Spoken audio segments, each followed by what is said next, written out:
Hello everyone, welcome back to another episode of r/slash Tales from Tech Support. In today's episode, defending audits for fun and profit. Before we get started, make sure to subscribe so you will never miss a video. So let's get started. Defending audits for fun and profit. I haven't told any tales for a while. This takes place after I decided to quit a cybersecurity job that I thought untenable. I had left my most recent gig and decided that I needed to take a road trip to clear my head. I packed my saddlebags, made appropriate arrangements, and headed west. I had originally planned to fly to a conference, but now I could leave early. 2 days later, I was experiencing the space that is Iowa. Highways in Iowa are something of a sensory deprivation tank for me. There's the boredom of being unable to sleep on a red-eye flight or staring at a hotel room ceiling not knowing what city or time it is. Then there's a ruler-straight interstate for hours. On a motorcycle, there's no radio or playlist to distract me from myself. My mind had been wandering since the Illinois border. I was going between self-doubt and wondering how much longer I could ride before I stripped naked and carried a decapitated seven-eyed goat head into a come and go. An image formed of the store clerk ringing up a customer. She'd turn, look at me and say, "Again?" I took the next highway rest stop and took a break to read a book and check my mail. The email is mostly noise, but there's an email from a recruiter I like asking me to get someone through a vendor risk assessment. I've done these in the past. It's a day of dumb questions about your firewall's update schedule, and occasionally, I'll see an eldritch technical horror in the corner and varied levels of indifference about it. I should be able to distract an auditor if they hear otherworldly screaming and odd lights behind a closed door. I used to be an assessor, so I know how the game is played. I call him up. "Recruiter, good to hear from you. I've got a client in need called Dynapro. They just found out that they're being assessed in 2 days. Me, I'd love to help you, but I'm on a road trip. I don't think I could get there by then." "Recruiter, are you close to an airport? Just fly to Denver from there. They'll pay expenses." Me, looking at the map on the wall, Denver? I can be there in 2 days as long as they'll pay mileage. I call the contact at the vendor and tell her that I'll be there at 8 a.m. in 2 days. They're a little shocked, but they're good with the timing. I realize that I'm getting over on corporate America. I'm going to bill the mileage.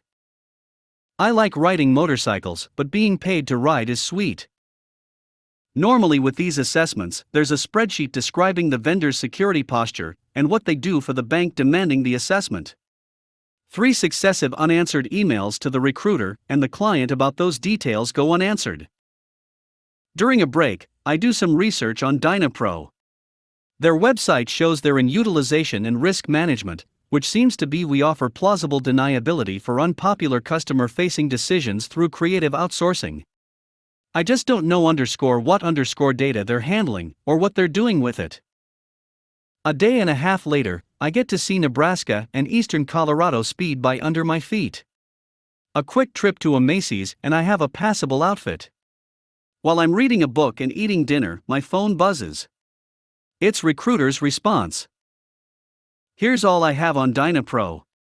It's a spreadsheet, but dated from last year and missing stuff. I still don't really know what the client uses Dynapro for, but I've learned a few things.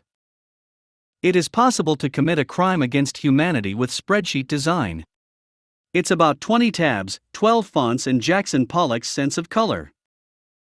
Each client department has asked questions: compliance, security, ethics, and legal, using their own definitions and color scheme. And of course, there are macros. Client's security department is very interested in Dynapro's logs. They want detail and how Dynapro can make them available. Usually a bank of client's size would just be happy with breach notifications and the right to view logs on request, but clients' questions imply that they want to inhale everything into their own security incident event manager (CM). That's pretty cool. I'd love to understand how. Dynapro's answers aren't too bad. They're doing the right things, mostly in the cloud. Still a few racks of servers at a colo. Dynapro's answers about the logging stuff are incomplete and written persuasively. We do. I have a feeling that the only way they'll know of a breach if the attacker tells them or breaks something. The next morning, I'm at Dynapro's office in a well-manicured office park. In the lobby, I meet Cassie, Dynapro's compliance person. She doesn't seem happy to see me, yet hands me an agenda for the day. Me, hi there. I was hoping to get some info and do a quick walkthrough. Cassie, what information do you need? Me, first, some coffee. Second, there's a spreadsheet you got from the bank. I have last year's, but it's incomplete. Cassie narrows her eyes as she points me to an unusually complicated coffee machine. Cassie, I wasn't comfortable filling that spreadsheet out this year. That's not a good sign. Me, I see. Did the bank ask about that? Cassie, they did. When I told them that we weren't going to fill it out this year, they scheduled the visit. Me, okay. Good to know. I've got an older, incomplete one. Has anything changed? I let her look at my laptop screen. She scrolls through a few minutes while I figure out the coffee machine. Cassie, no, that's current. Me, okay. Why didn't you answer the questions about logging? Cassie, legal told us not to. Oh boy. I take the fifth is rarely a reassuring answer here. Thankfully, coffee finally comes out of the coffee maker. I take my coffee and ask for a quick tour. Dynapro has a couple of Cube Farms customer service reps are answering calls for a variety of financial institutions. Signs hanging over the Cubes note which large bank that group works for. Locked shredder bins are on every row. Good. Cubicles have privacy screens. Good. They even have generic security/ethics posters hanging on the walls. This should make even the most Stasi-trained auditor happy. Then I notice something odd against one wall. There's a safe with the door smashed off. The fireproof filling is visible and flaking off. Me, Cassie? What's this?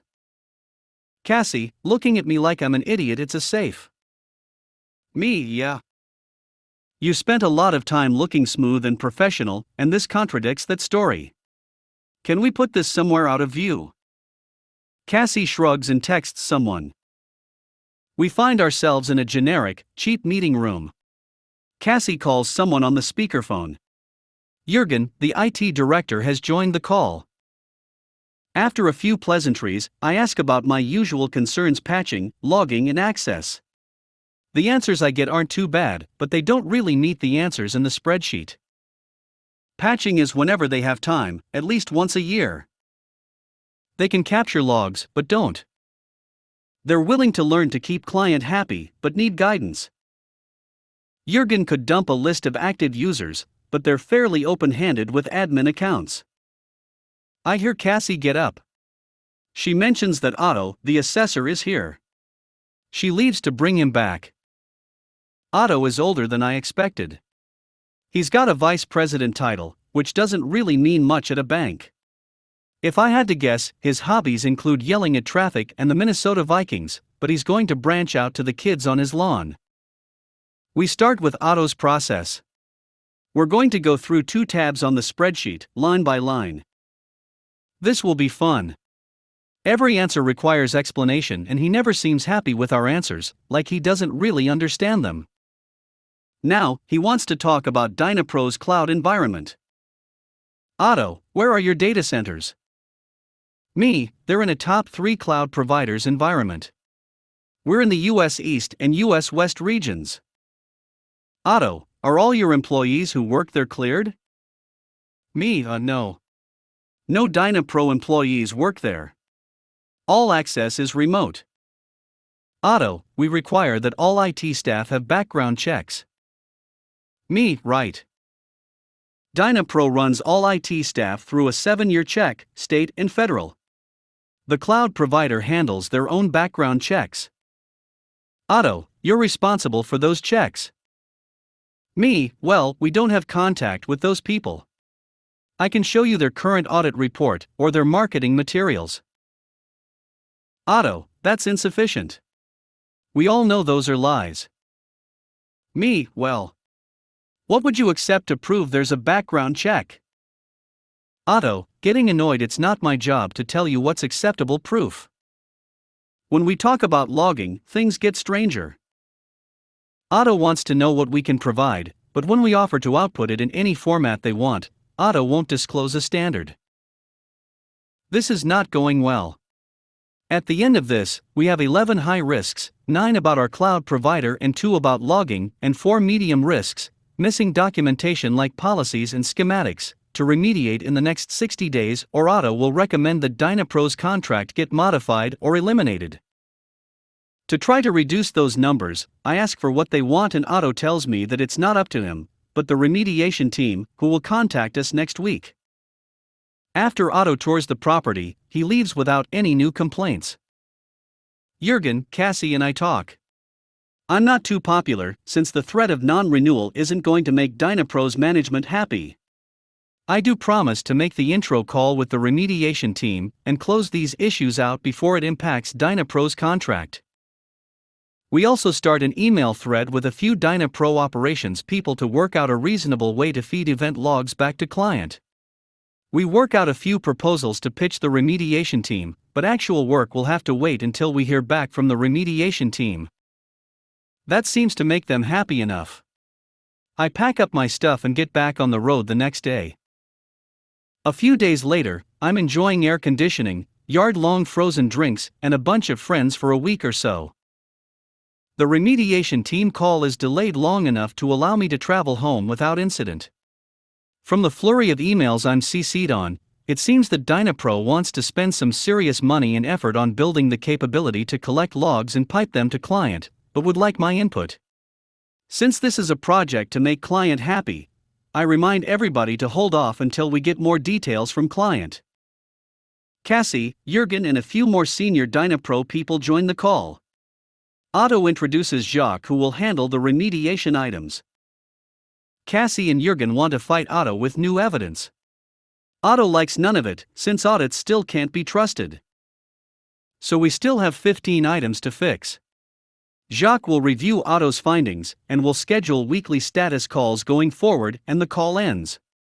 I email Jacques about details on what logs they want, and in what format.